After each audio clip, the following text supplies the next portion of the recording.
hasta el punto 13, hasta el capítulo 13. Sería excelente que lo comprendiéramos completamente, pero vamos a comprender por lo menos de la fe que tanto hablamos. A veces, hermanos, se nos viene en la cabeza, ¿no?, que tengo fe y Dios me puede sanar en esto. Y hermanos, está bien, pero no consiste la fe en ese pequeño punto donde estamos pensando. La fe trasciende eso es muy pequeño todavía para lo que el escritor a los hebreos está hablando acerca de la fe. Bueno, este libro, carta, epístola, como usted le quiere llamar, ¿verdad?, vamos a decirles una carta a los hebreos.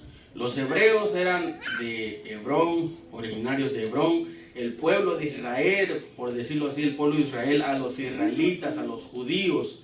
Esta carta va dirigida hacia ellos.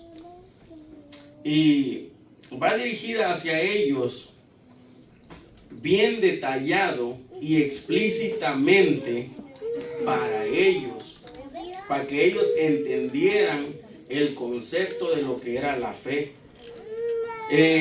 Traigo una lista, más o menos, le voy a resumir el libro completo.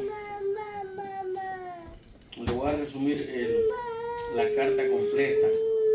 Traigo una lista. Miren, en el capítulo 1 nos vamos a ir hasta donde estamos, que es el capítulo 9. En el capítulo 1 dice, Dios ha hablado a través de su Hijo, que es Jesucristo.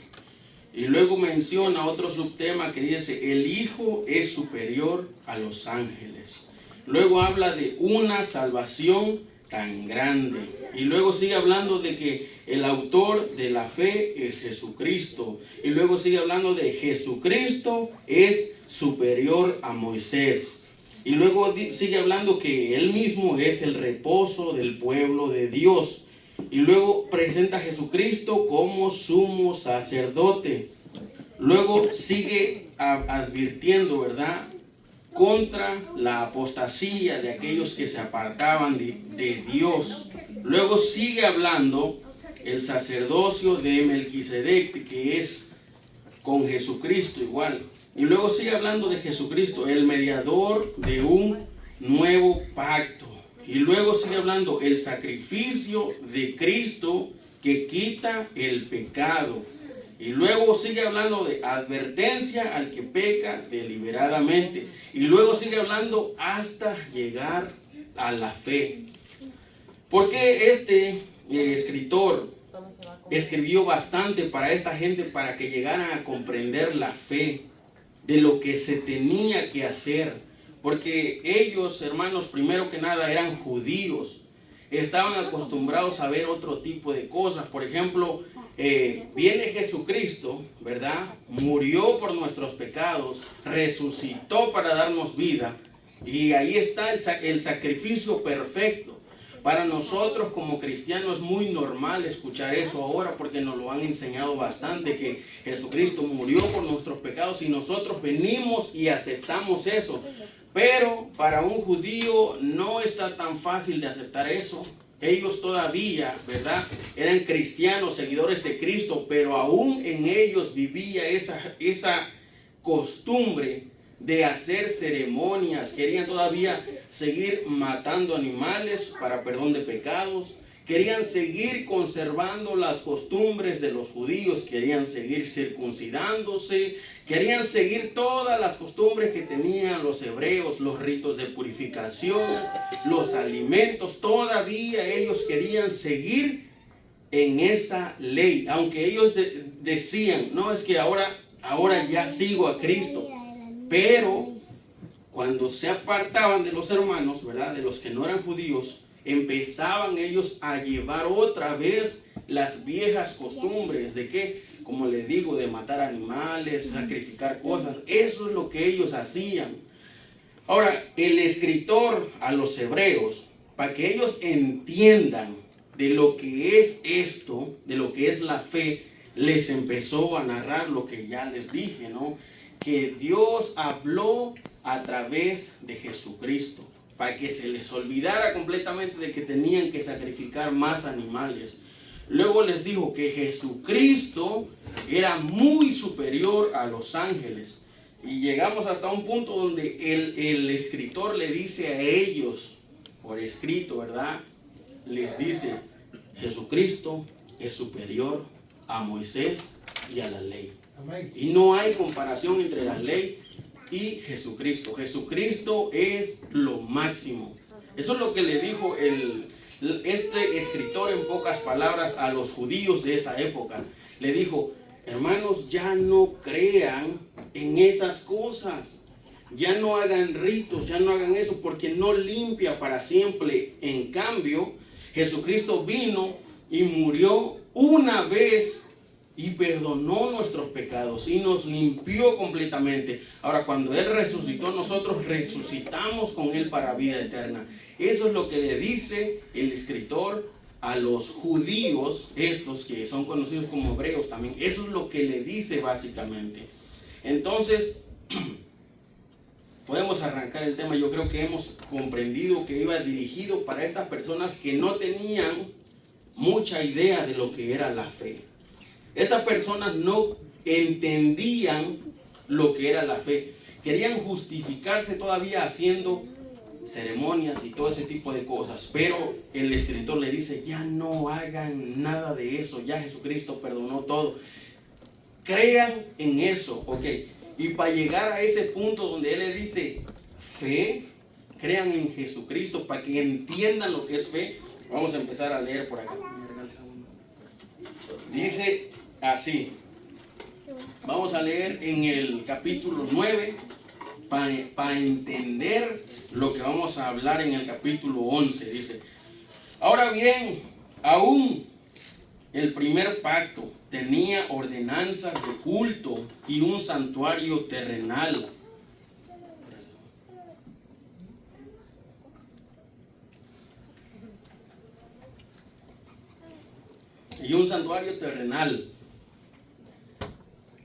Porque el tabernáculo estaba dispuesto así.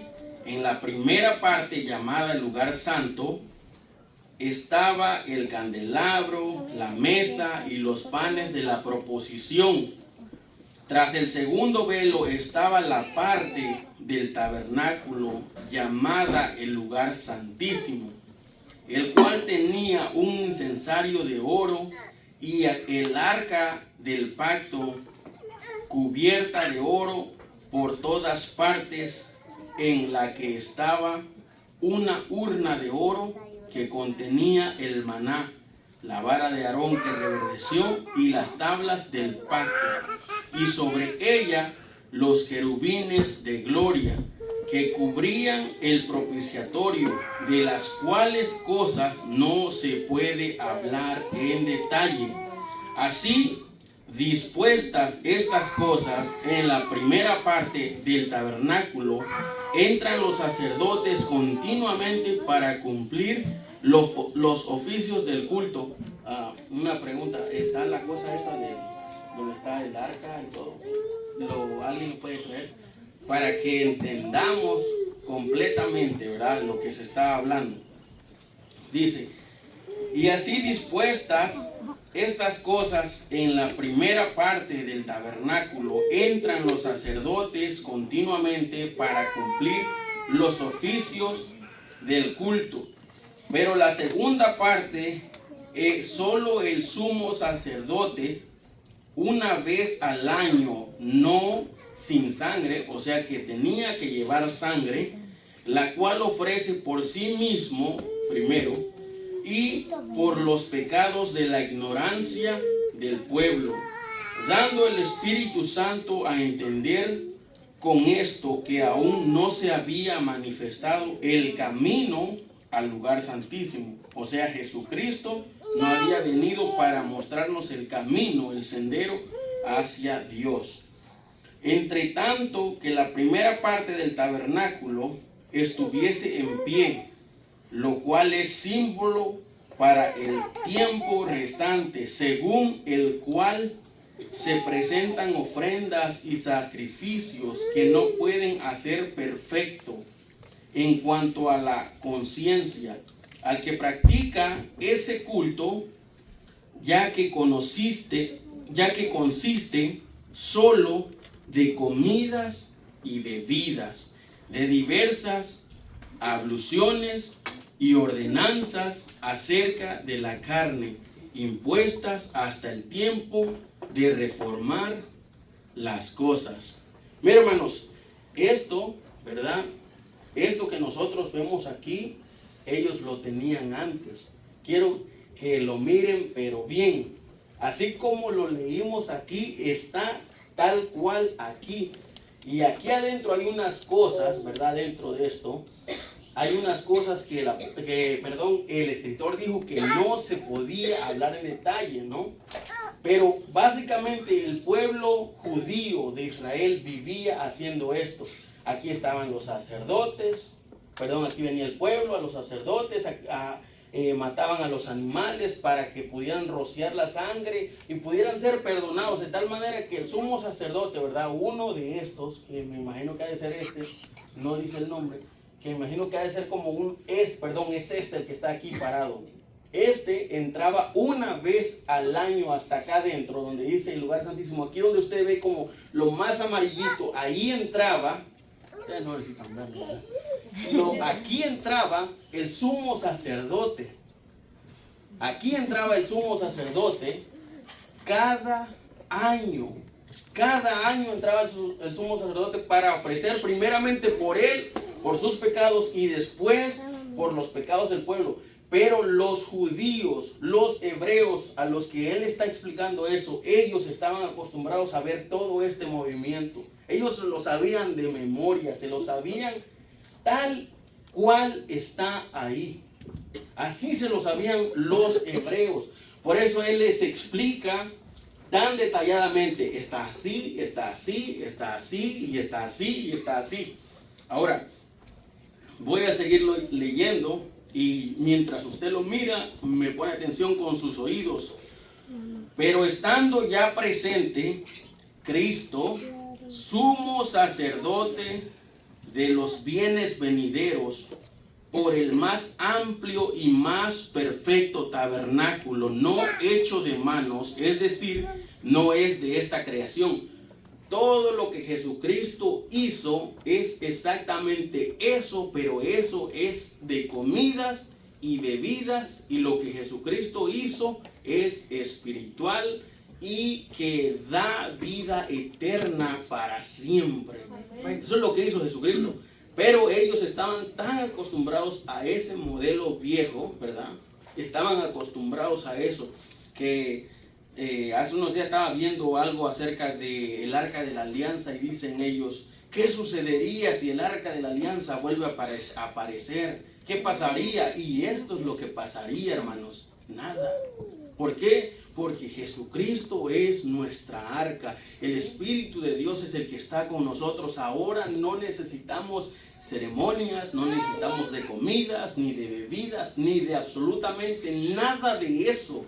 Ahora lo único que nosotros necesitamos es creer en Jesucristo completamente con todo nuestro corazón. Y eso, hermanos, eso se llama fe. Eso es lo que se llama fe. A veces nosotros acostumbramos a hablar de esas cosas de que, voy a orarle a Dios para que Él me sane, para que Él se glorifique. Y uno está en su derecho clamar a Dios. Pero a veces no es la voluntad de Dios hacer las cosas. Y nosotros como humanos sí vamos a querer que se hagan las cosas, pero nosotros no vemos el futuro. En cambio, Dios sí ve el futuro. Por eso cuando Él no concede alguna petición de su corazón, no se entristezca. Le tiene que agradecer a Dios. ¿Por qué? Porque Él sabe lo que habría pasado en el futuro. ¿Sabe? Hace mucho tiempo tuve un accidente bien feo de carro, ¿verdad? Bien feo, pero horrible, horrible. Y yo no entendía mucho este asunto de la fe, porque lo único que yo estaba acostumbrado era a otras cosas del evangelio, eran unas cosas medio raras que para empezar, ¿verdad? Pero no estaba acostumbrado tanto a esto. a mirar esto. Por ejemplo, ahora puedo ver a Cristo en nosotros, puedo ver a Cristo en la naturaleza, puedo ver a Dios con todo su poder grande. Cuando uno mira el cielo, las estrellas, y lo puedes ver tan grande, así Él no te cumpla tu deseo, ¿verdad? En el corazón, Él es grande y maravilloso. Y es grande, grande, ¿ok? Y yo no entendía eso. Y después de mucho tiempo pude haber comprendido lo que era esto como la fe. Y dije, Dios, ¿sabes qué? Gracias.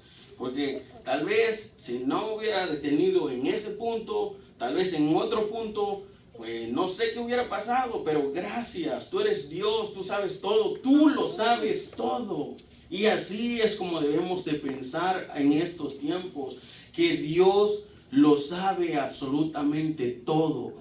Aún así Él no se glorifique contigo con un milagro, se ha glorificado contigo para darte la vida eterna. Amén. Esto era lo que nosotros vivíamos antes, hermanos. Íbamos camino a un lugar de sufrimiento, sin misericordia y sin perdón, porque ni pedíamos perdón a Dios. Íbamos rumbo a un abismo grande, a un castigo eterno. A eso íbamos. Ahora, Dios nos ha rescatado a través de su Hijo Jesucristo, y ahora podemos ir orarle a ese Dios todopoderoso, que por cierto nosotros estamos acostumbrados a ver solamente esto, ¿verdad? Esto, pero arriba hay más estrellas y hay cosas grandes. Y imagínense, no entendemos tantas cosas sobre la tierra. No entendemos mucho el concepto de las leyes gravitacionales y cosas así, pero ahí están. Y aún los científicos entienden poquito de lo que nuestro Dios hizo, de lo que es el verdadero poder de Dios. Así que no se entristezca cuando algo de Dios no venga para su vida. Pídele a Dios que le ayude a aceptar eso, y con gratitud en el corazón dígale gracias, Señor. ¿Por qué? Porque tú sabes todo. Tú lo sabes absolutamente todo. Ok, vamos a seguir con el punto. Vamos a retomarlo. Ok, el escritor estaba explicando que eso consistía en comidas y bebidas. Le dijo a los judíos, ya no lo hagan más. Ya no tiene caso. Ya no lo hagan más. Y le sigue diciendo acá, mire.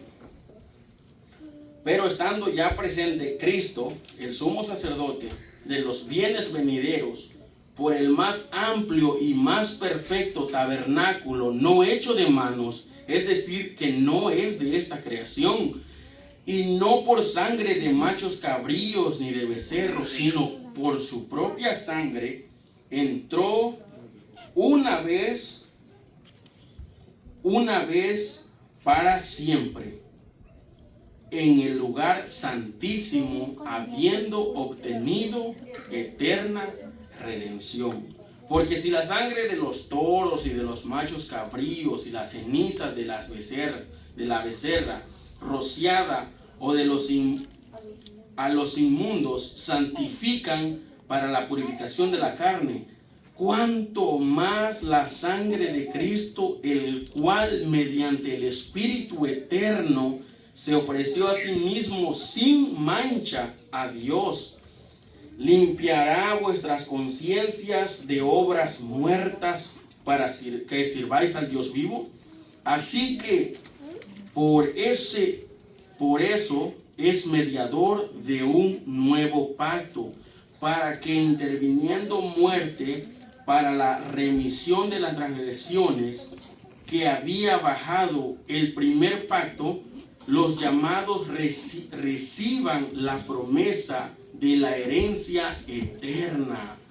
Porque donde hay testamento es necesario que intervenga la muerte del testador. Y aquí le está explicando justamente lo que pasó con Cristo. Vamos a seguir leyendo. Es necesario que intervenga la muerte del testador, porque el testamento con la muerte se confirma, pues no es válido entre tanto que el testador vive, de donde ni aún el primer pacto fue instituido sin sangre, porque habiendo anunciado Moisés todos los mandamientos de la ley a todo el pueblo, tomó la sangre de los becerros y de los machos cabríos con agua, lana escarlata e hisopo, y roció el mismo libro y también a todo el pueblo, diciendo: esta es la sangre del pacto que Dios os ha mandado. Y además de esto, roció también con la sangre el tabernáculo y los vasos del ministerio. Y casi todo es purificado según la ley, con sangre, y sin derramamiento de sangre no se hace remisión. Cuando Moisés roció, que mató a los animales, roció la sangre sobre ellos, se le perdonó el pecado a ellos. Y eso era como un rito antiguo, que lo vuelvo a decir, el escritor está tratando de que ellos entiendan el concepto de la fe, en que ya no necesitan hacer absolutamente nada de esto. Eso es poner la confianza en Dios. Cuando nosotros no necesitamos hacer nada de esto, eso es lo que nosotros debemos de conocer como fe.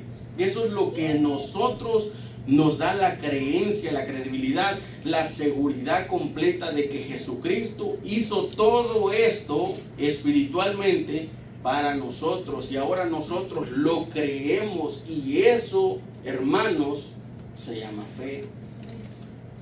Cuando Jesucristo vino al mundo, nació, creció, y después de 30 años comenzó su ministerio.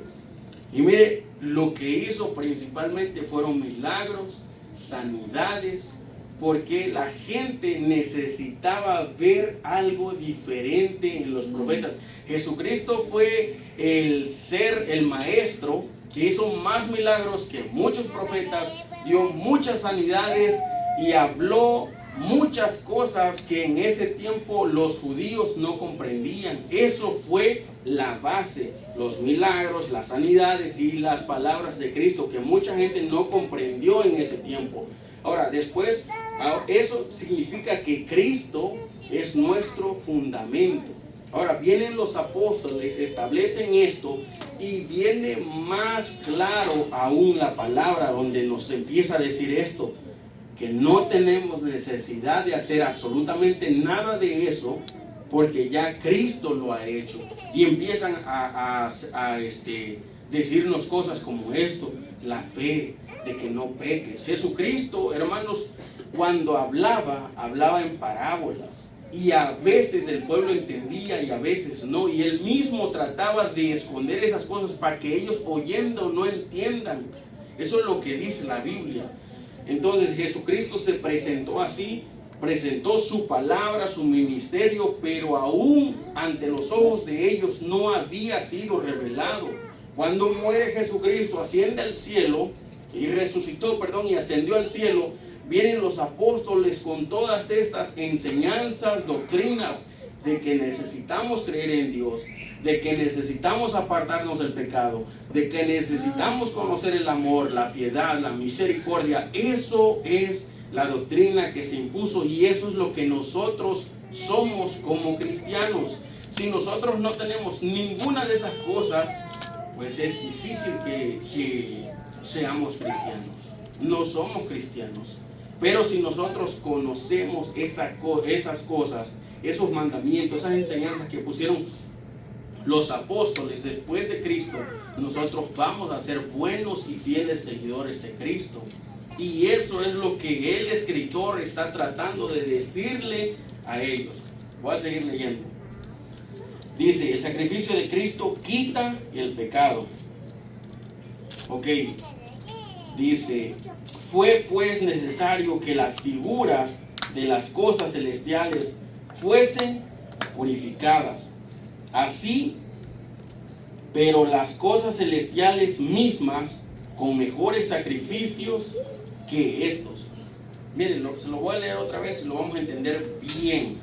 Dice: fue pues necesario que las figuras, o sea, estas cosas que ustedes ven aquí, Todo lo que usted ve ahí, el arca, las cositas esas, son figuras de lo que hay en el cielo. No precisamente va a estar así el arca, está el Padre, está Jesucristo, están los 24 ancianos y hay canto en los cielos, pero es más o menos lo que simboliza esto.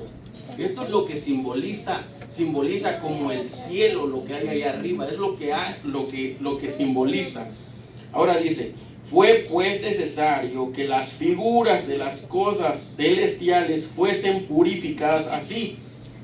¿Con qué? Con cosas de machos cabríos, con comidas, con bebidas, pero las cosas celestiales con mejores sacrificios que estos, que es el sacrificio de Cristo. Porque no entró Cristo en el santuario hecho de mano, figura del verdadero, sino en el cielo mismo, para presentarse ahora por nosotros ante Dios, y no para ofrecerse muchas veces como entra el sumo sacerdote en el lugar santísimo cada año con sangre ajena. De otra manera le hubiera sido necesario padecer muchas veces desde el principio del mundo, pero ahora en la consumación de los siglos se presentó una vez para siempre por el sacrificio de sí mismo para quitar de en medio el pecado, y de la manera que está establecida para los hombres que nunca, y de manera que está establecida para los hombres que mueren una sola vez, y después de esto el juicio. Así también Cristo fue ofrecido una sola vez para llevar los pecados de muchos, y aparecerá por segunda vez sin relación con el pecado para salvar a los que le esperan. Perdón, hermanos, me está desviando en la cabeza. A veces la gente usa este título, ¿no? Como que ha establecido a los hombres que mueran una sola vez y después de esto el juicio, y luego se empiezan a meter en controversias de que por qué Elías no se murió y por qué no se murió. Y la verdad es que ellos dan solamente este versículo, y este versículo lo único que dice aquí que al hombre tiene que morirse una vez y después de esto va el juicio de Dios. Así Jesucristo vino a la tierra, se presentó una sola vez con su sacrificio delante de Dios y ya. Eso es lo que está tratando de decir, así que se me fue. Dice, va a aparecer Cristo por segunda vez sin relación con el pecado para a los que le esperan. Hermanos, nosotros tenemos que tener esta cosa que se llama fe. Necesitamos tener esto que se llama fe en nosotros, que Cristo va a venir por nosotros algún día. No sabemos cuándo, pero hermanos, lo estamos esperando. Y por eso hemos decidido vivir una vida para Él, fieles a Él. No importa las circunstancias o las cosas que estén padeciendo en la tierra, nada de eso importa. Cuando tomas una decisión de seguir a Cristo, es porque estás poniendo tu fe en Él, que un día Él te va a sacar de esta tierra y te va a llevar a vivir una vida buena, saludable en el cielo, juntamente con Él, donde te dará gozo, paz y te dará amor. Él te va a amar y vas a ser para Él, y Él va a ser tuyo, y eso es lo que tratamos de vivir.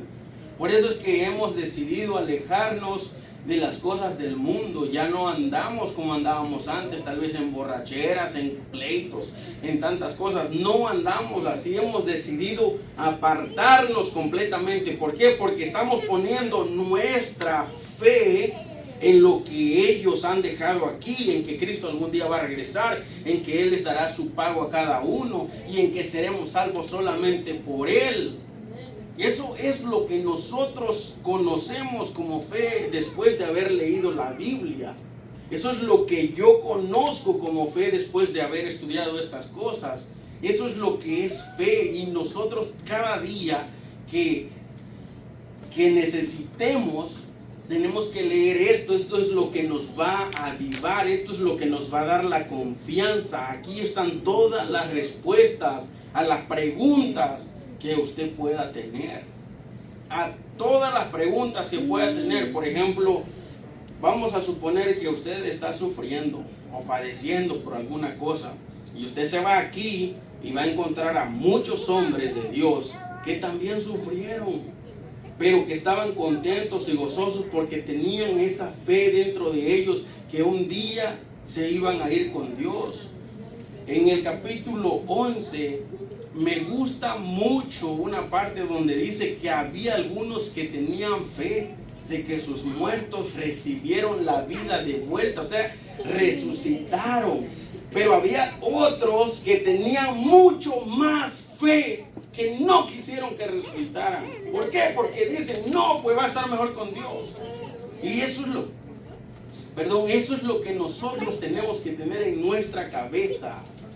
Esto es lo que nos acerca a Dios. Solamente esto. Esto es lo que nos acerca a Dios, hermanos. Es lo único. Y tengo la confianza plena en esto. Tenemos que tener la confianza plena en esto. Hermanos, se ven cosas muy feas en el mundo. Se acercan terremotos, maremotos, tornados, cosas. Hermanos, y lo único que nosotros debemos de hacer es poner la confianza en Cristo. Poner nuestra creencia total en Jesucristo. Hermanos, cuando la gente busca a Cristo por alguna obra o por algún milagrito o cosas así, hermanos, es un poco triste, porque si no lo obtienen se van a ir a perder al mundo otra vez. Pero el que ha llegado con el deseo de que, ¿sabes qué? La vida no me parece tan atractiva y se ve aburrida y necesito encontrar el porqué. Cuando esa gente comienza a pensar así, vienen a Cristo, hallan la respuesta a eso que sienten y empiezan a seguir a Cristo, no se van a volver a apartar.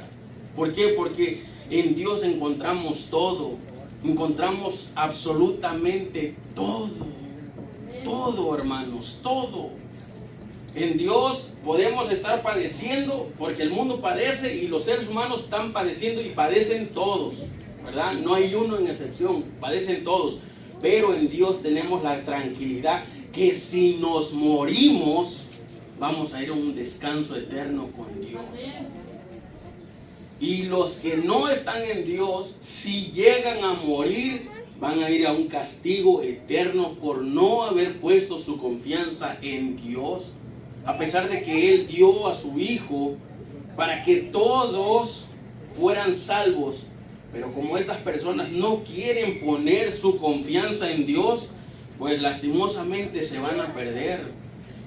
Pero hermanos, cuando nosotros nos alimentamos de esto, lo que menos queremos es apartarnos de Dios.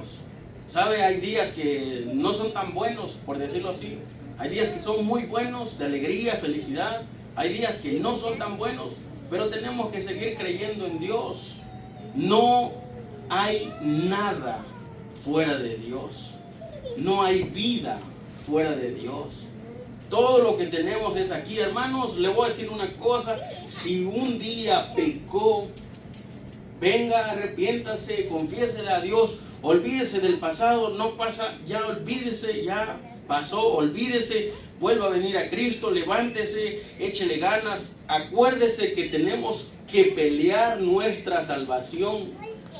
Olvídese de las cosas del mundo, olvídese del pasado, ya olvídese, no pasa. Ya Jesucristo perdona nuestros pecados, solo échele ganas. Se vuelve a caer, vuélvase a levantar con más fuerza y sígale echando ganas y más ganas. Hace mucho tiempo, ¿verdad? Cuando le digo que empezaba el evangelio, yo escuchaba esta cosa como no juegues con Dios. Y es que hay gente que no está jugando con Dios.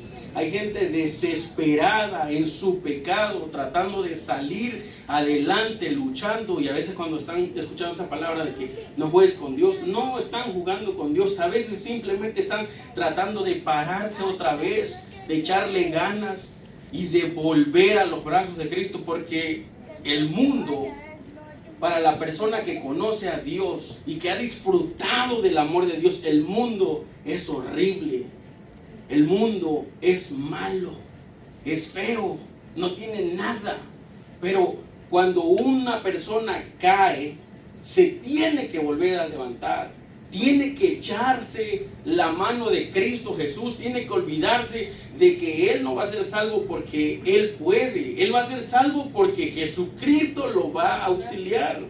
Y Él va a ser salvo porque Jesucristo murió por Él.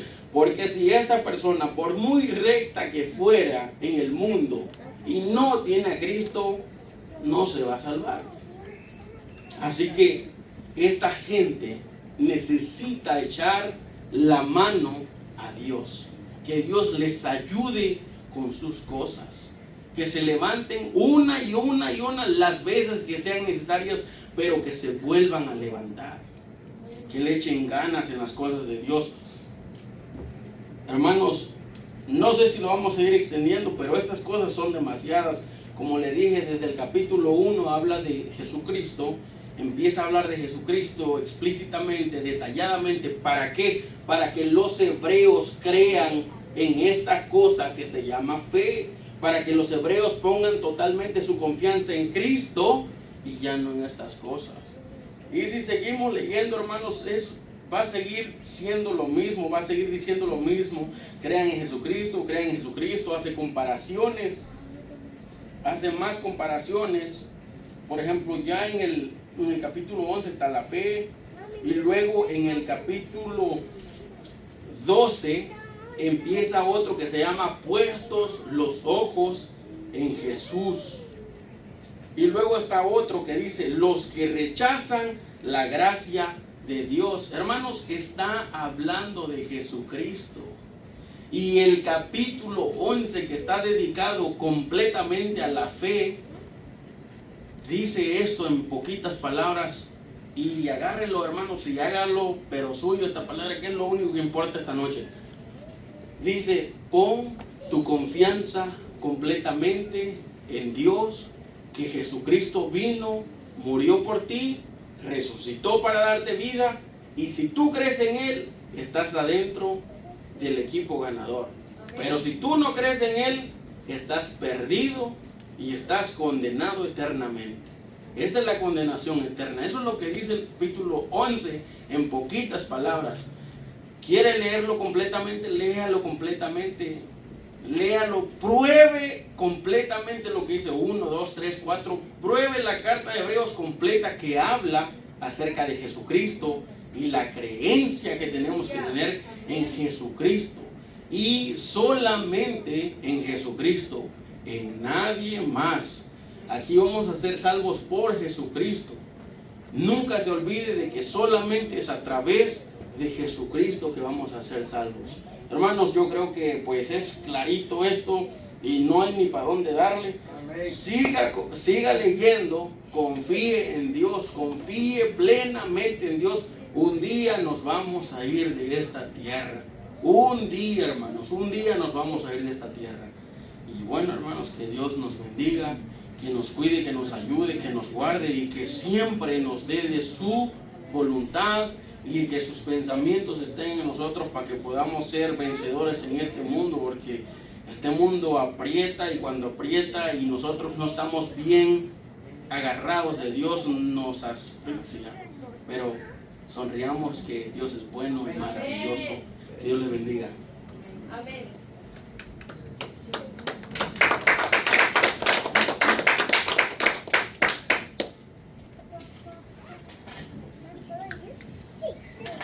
A su nombre.